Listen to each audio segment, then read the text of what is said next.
ഹൈക്കോടതി division bench കൂടി കൈയൊഴിഞ്ഞതോടുകൂടി engineering പ്രവേശന പരീക്ഷയുടെ റാങ്ക് ലിസ്റ്റ് പഴയ രീതിയിൽ തന്നെ പുറത്തിറക്കാൻ സർക്കാർ തീരുമാനിച്ചിരിക്കുകയാണ്.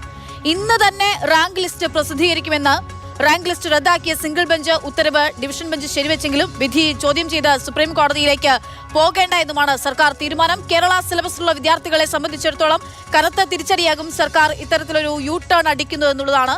മന്ത്രി ആർ ബിന്ദുവാണ് നേരത്തെ അല്പം മുൻപ് മാധ്യമങ്ങളെ കണ്ട് ഇന്നു തന്നെ പുതിയ റാങ്ക് ലിസ്റ്റ് എന്നുള്ള പ്രതികരണം നടത്തിയത്. മന്ത്രിയുടെ വാക്കുകളിലേക്ക് ആദ്യം. പരീക്ഷയുമായി ബന്ധപ്പെട്ട് ഡിവിഷൻ ബെഞ്ചിൽ നൽകിയിരുന്ന അപ്പീലും കോടതി പരിഗണിച്ച് പ്രോസ്പെക്ടസ് അമെൻമെൻറ്റിന് മുൻപ് തുടർന്നു പോന്നിരുന്ന ഫോർമുല ഉപയോഗിച്ച് റാങ്ക് ലിസ്റ്റ് പ്രിപ്പയർ ചെയ്യണമെന്നാണ് നിർദ്ദേശിച്ചിട്ടുള്ളത്. കോടതിയുടെ ഈ നിർദ്ദേശം AG അറിയിച്ചിട്ടുണ്ട്. അതുപ്രകാരം ഏറ്റവും പെട്ടെന്ന് ഇന്ന് തന്നെ ഈ നേരത്തെ നിലനിന്നിരുന്ന ഫോർമുല അനുസരിച്ചുള്ള റാങ്ക് ലിസ്റ്റ് പ്രസിദ്ധീകരിക്കുന്നതാണ്.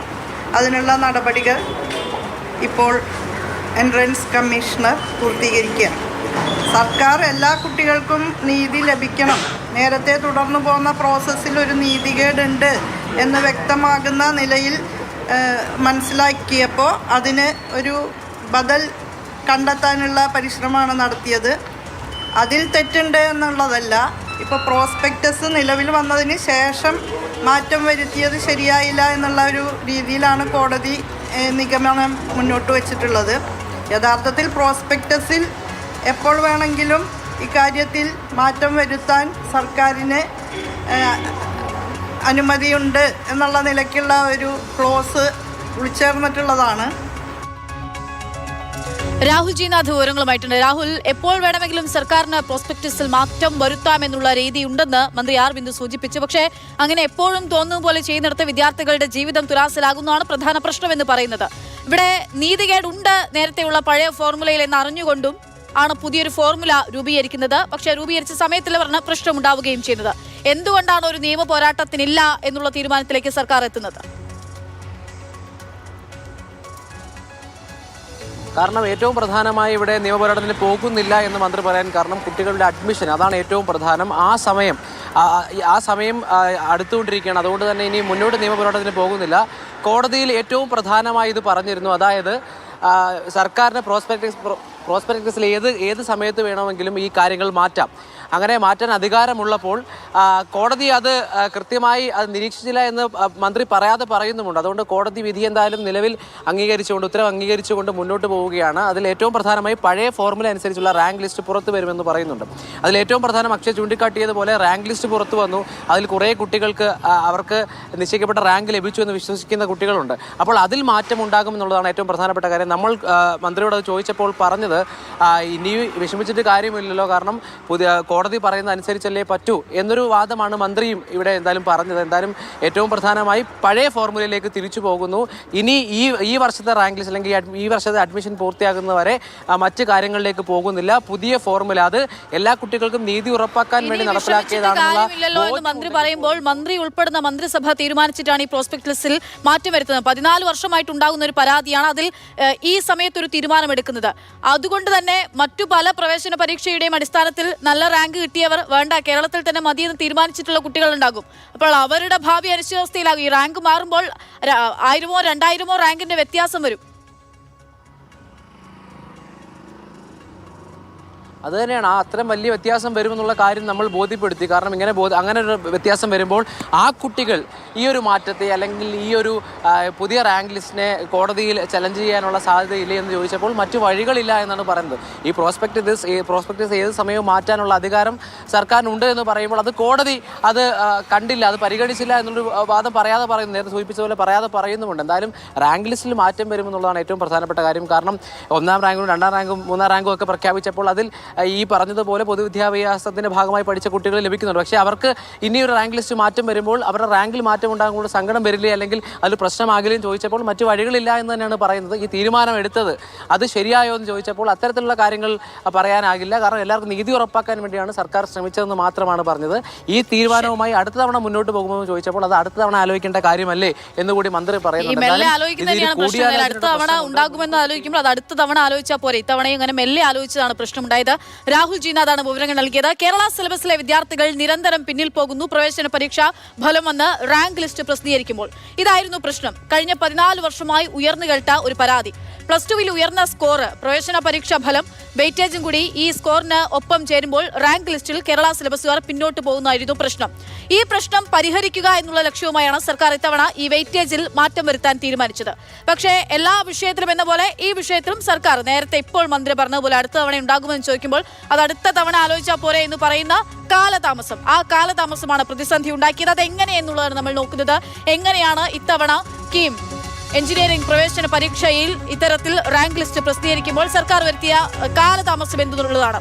നേരത്തെ സൂചിപ്പിച്ച പോലെ തന്നെ കേരള സിലബസുകാർ നിരന്തരം പിന്നിലാകുന്നു. അതായത് പ്ലസ് ടുവിൽ ഉയർന്ന മാർക്ക് കേരള സിലബസിലെ കുട്ടികൾക്കുണ്ടാകും. പക്ഷേ പ്രവേശന പരീക്ഷാ ഫലം പ്രഖ്യാപിച്ച് പിന്നെ റാങ്ക് ലിസ്റ്റ് പ്രസിദ്ധീകരിക്കുമ്പോൾ നിലവിലുള്ള ആ സമയം വരെ പഴയ ഫോർമുല 1:1:1 എന്നുള്ള റേഷ്യോ അനുസരിച്ചുകൊണ്ട് അവർ പുറകോട്ടേക്ക് പോകുന്നു എന്നുള്ളതാണ് പ്രശ്നം. അപ്പോൾ നിലവിലിപ്പോൾ സംഭവിച്ച എന്തെന്ന് പറഞ്ഞാൽ മന്ത്രി പറഞ്ഞതുപോലെ സർക്കാരിന് എപ്പോൾ വേണമെങ്കിലും പ്രോസ്പെക്ടസിൽ മാറ്റം വരുത്താം. പക്ഷേ ഇവിടെ പ്രോസ്പെക്ടസിൽ ഇത്തവണ മാറ്റം വരുത്തിയത് ഫെബ്രുവരി മാസമാണെന്നുള്ളത് ഓർക്കണം. അങ്ങനെ ഫെബ്രുവരിയിൽ ഈ പ്രോസ്പെക്ടസ് പ്രസിദ്ധീകരിക്കുകയാണ്. പഴയ പ്രോസ്പെക്ടസിനെ പ്രസിദ്ധീകരിക്കുന്നു.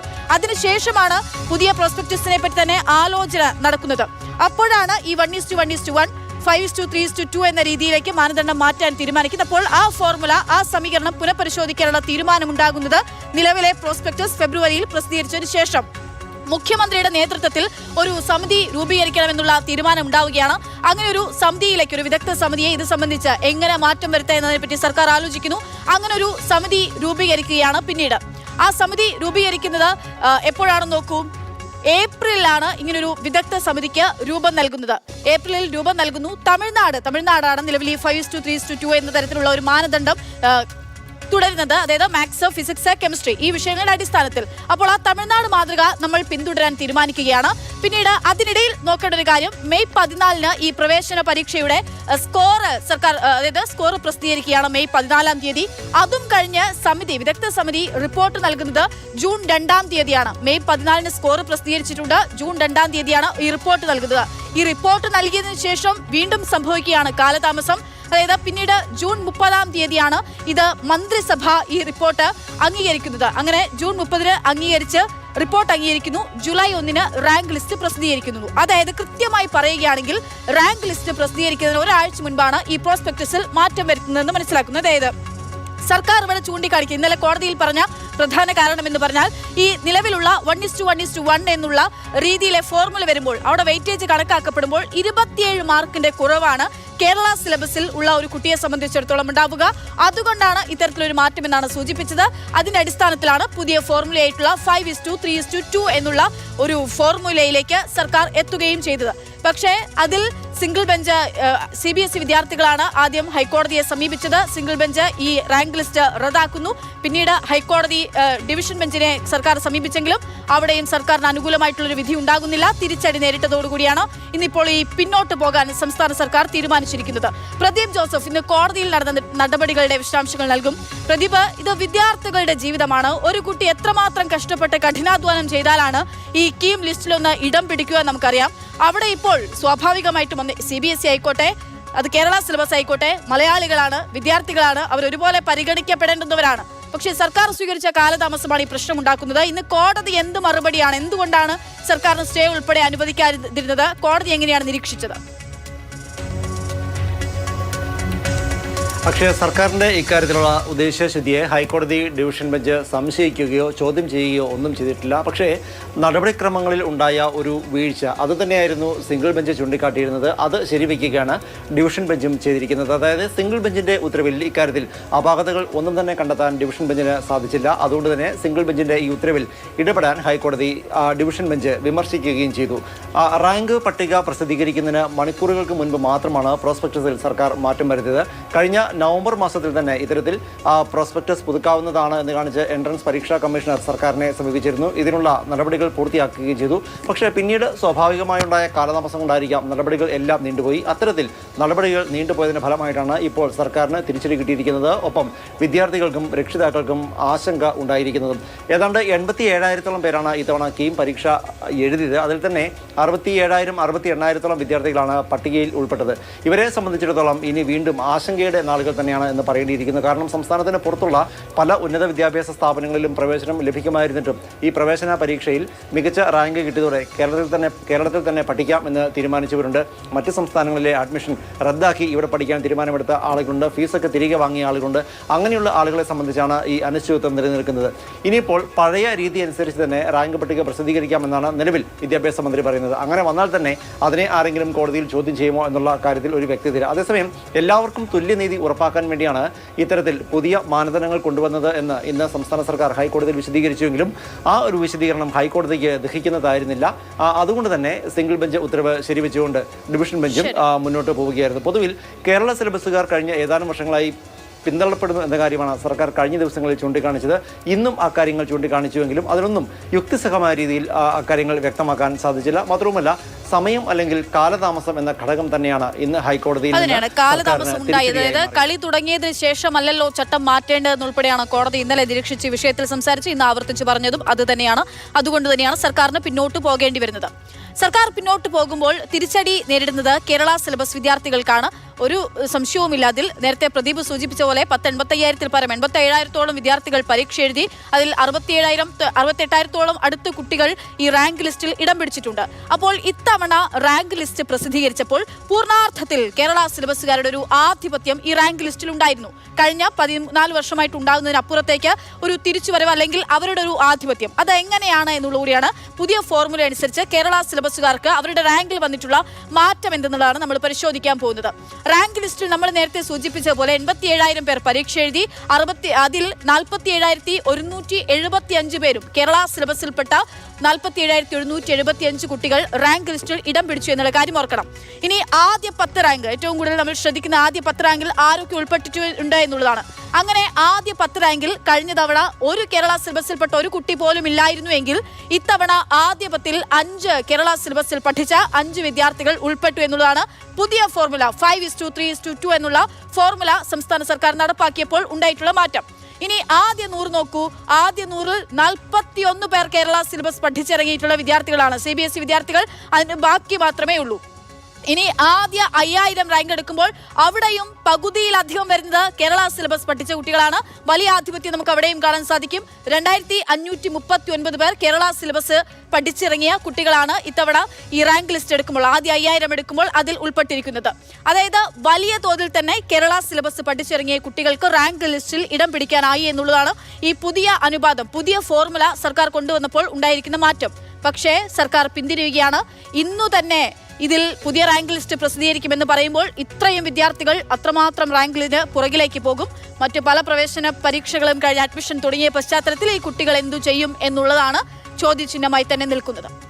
മാറ്റാൻ ഒരു തീരുമാനം സർക്കാരിനുണ്ടെങ്കിൽ അത് സമയാനുസൃതമായി നേരത്തെ തന്നെ ആകാമായിരുന്നു എന്നുള്ളതാണ് വിദ്യാർത്ഥികളും രക്ഷിതാക്കളും അധ്യാപകരും ഒക്കെ ഒരുപോലെ ഈ വിഷയത്തിൽ ഇന്ന് പ്രതികരിച്ചത്. നമുക്ക് ചില പ്രതികരണം കേൾക്കാം. ഗെയിം നടക്കുന്ന സമയത്ത് അവസാനത്തെ മിനിറ്റിൽ വന്നിരുന്നിട്ട് ഇതിന്റെ നിയമങ്ങൾ മാറ്റുക എന്ന് പറയുന്നത് ശരിക്കും അനീതിയാണ്. അപ്പോൾ ഒന്നെങ്കിൽ CBSE-യിലെ കുട്ടികൾ അല്ലെങ്കിൽ സ്റ്റേറ്റിലെ കുട്ടികൾ അല്ലെങ്കിൽ രണ്ട് പക്ഷത്തിനും അനീതി സംഭവിക്കുന്ന രൂപത്തിലുള്ള സാധനവും. അപ്പോൾ ഈ അഡ്മിഷൻ പ്രൊസീജിയറുകൾ ബാക്കി കാര്യം ഇപ്പോൾ ഇതിൽ തന്നെ പല എഞ്ചിനീയറിംഗ് കോളേജുകളിലും പല ഭാഗങ്ങളിലൊക്കെ മാനേജ്മെന്റ് കോട്ടയിൽ പലരും അഡ്മിഷൻ എടുത്തു വെച്ചിട്ടുണ്ട്. ഇനി ഗവൺമെന്റിൽ മെറിറ്റിൽ കിട്ടാൻ സാധ്യതയുള്ള കുട്ടികൾ ആരും അഡ്മിഷൻ എടുക്കാതെ വെയിറ്റ് ചെയ്ത് നിൽക്കുക. അപ്പോൾ അവരുടെ ഭാവിയിൽ എന്താവും എന്നുള്ളൊരു കാര്യം അറിയില്ല. കോടതിയുടെ ഇടപെടലുകളും ഇനിയിപ്പോൾ ഗവൺമെന്റിന്റെ അടുത്ത തീരുമാനങ്ങളും എല്ലാം വെച്ചിട്ട് എല്ലാവർക്കും നീതി കിട്ടുന്ന ഒരു സാധനം കിട്ടുമെന്നുള്ള പ്രത്യാശ നമുക്ക് അധ്യാപകർക്കോ അല്ലെങ്കിൽ എൻട്രൻസ് കോച്ചിങ് മേഖലയിൽ വർക്ക് ചെയ്യുന്ന ആളുകൾക്കൊക്കെ കൃത്യമായിട്ട് പറയാൻ വേണ്ടി പറ്റുമെങ്കിലും കുട്ടികളുടെ സൈഡിൽ നിന്ന് ആലോചിക്കുമ്പോൾ അവരുടെ അനിശ്ചിതത്വം അവരെ വല്ലാതെ ആശങ്കയിലാക്കുകയും രക്ഷിതാക്കളും ഇനിയിപ്പോൾ എന്താവും എങ്ങനെ മുന്നോട്ട് പോകണം എന്നുള്ള കാര്യത്തിൽ അവർക്ക് നല്ല ബുദ്ധിമുട്ടായിരിക്കും തന്നെ ഉണ്ടാവുക എന്നുള്ളതാണ്. സ്വാഭാവികമായിട്ടും ഇപ്പോഴും അനിശ്ചിതത്വം നീങ്ങുന്നില്ല. കൂടുതൽ കുട്ടികൾ 47,000 കേരള സിലബസുകാർ ഇടം പിടിച്ചിട്ടുണ്ടെങ്കിൽ അവരുടെയൊക്കെ ആശങ്ക ഇത് തന്നെയാകും. CBSE വിദ്യാർത്ഥികളെ സംബന്ധിച്ചിടത്തോളം അവർ മുന്നോട്ട് പോകും. പക്ഷേ ഈ കുട്ടികൾ പുറകോട്ട് പോകും റാങ്ക് ലിസ്റ്റിൽ. വലിയ അനിശ്ചിതാവസ്ഥ അവരുടെ ഭാവി ജീവിതവുമായി ബന്ധപ്പെട്ട് ഇപ്പോഴും നിലനിൽക്കുന്നു എന്നുള്ളതാണ്. ഇന്ന് രാത്രി എന്തായാലും പുതിയ റാങ്ക് ലിസ്റ്റ് വരും. അപ്പോൾ നമുക്കറിയാം, നേരത്തെ നമ്മൾ സൂചിപ്പിച്ച പോലെ തന്നെ എത്രമാത്രം കേരള സിലബസുകാർ എത്രമാത്രം മുന്നിൽ ഈ റാങ്ക് ലിസ്റ്റിലുണ്ട്, ഈ വെയിറ്റേജ് മാറ്റുമ്പോൾ എത്രമാത്രം ഗണ്യമായിട്ടുള്ള മാറ്റം ഉണ്ടാകുമെന്നുൾപ്പെടെയുള്ള കാര്യം.